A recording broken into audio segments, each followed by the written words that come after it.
you guys take it, the last play? How much can y'all take? Yeah, I think my mom is about to have a heart attack. I mean, I'm fine though. I mean, that was an entertaining game to me. I mean, our crowd was great.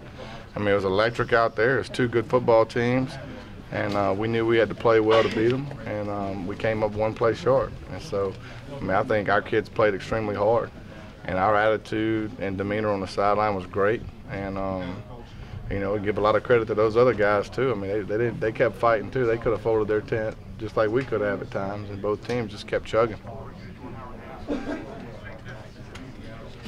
Shannon, I'm sorry I came over here late, but perfect.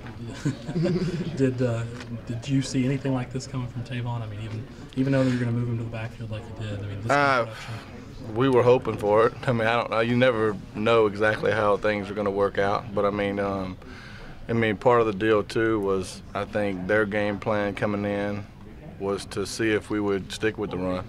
They played two safeties high, man, and so we made a concerted effort that we were going to run the ball. And I mean, heck, you look at people that's played them well this year, and everybody's ran the ball well versus nobody. They have the #1 pass-off defense in the Big 12. And so they cover really well, and that's one thing we saw on tape. And so, we just figured if we wanted to have a chance to win, we better run the ball.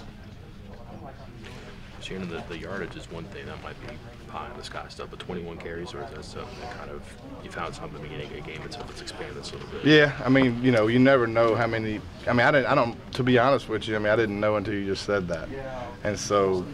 You're trying to find things that are working, and obviously it didn't take a rocket science to figure out that was working, so we just kept doing it. It wasn't anything magical.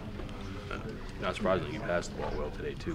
Was it just something that Tavon presented, or was it just having a running threat for the first time in a while that opened up a little bit? Well, I mean, I just think that, once he started having success running the ball like he did with the chunks he was taking down, I mean, they were going to have to bring safeties down at some point, unless they just wanted to sit back there and let him just keep handing it to him. And so we figured if we could get the safeties to come play down, we could have some shots over the top, and we did.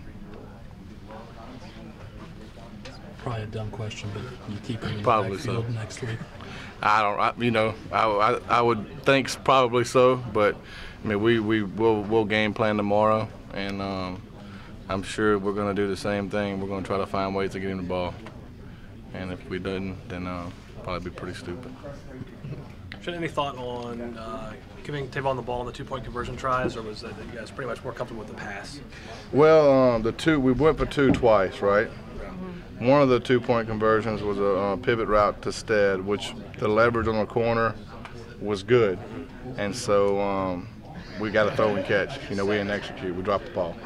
And so we should have converted. It was good coverage. I mean, you're going to have, OU, we knew going into the game that it was, highly unlikely that we were going to have guys running wide open around the field. And you got to catch the ball under duress, and we knew that. And so that play right there is as open as you're going to get on the goal line, and we got to make it. And we didn't.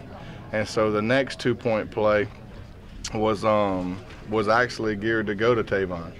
And they just did a good job of covering him. And that's the thing about it is when you put him at receiver, you want to get him the ball as much as possible, but when you put him at receiver, there's ways that people can take it away.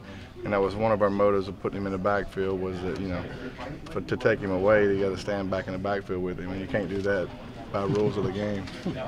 And so, yeah, I mean, in hindsight, should we have probably handed it to him and put him in the backfield on a 2-point play? You go back and watch tape. Everybody after the fact can make 100% of the calls perfect. And so we had a plan in mind, and we had thrown it earlier in the score zone to Stedman, and it's been successful. And so we had the leverage we wanted. We thought that it was a good call. They did a great job of covering it. And so Gino tried to scramble and didn't get there. So just unsuccessful attempt.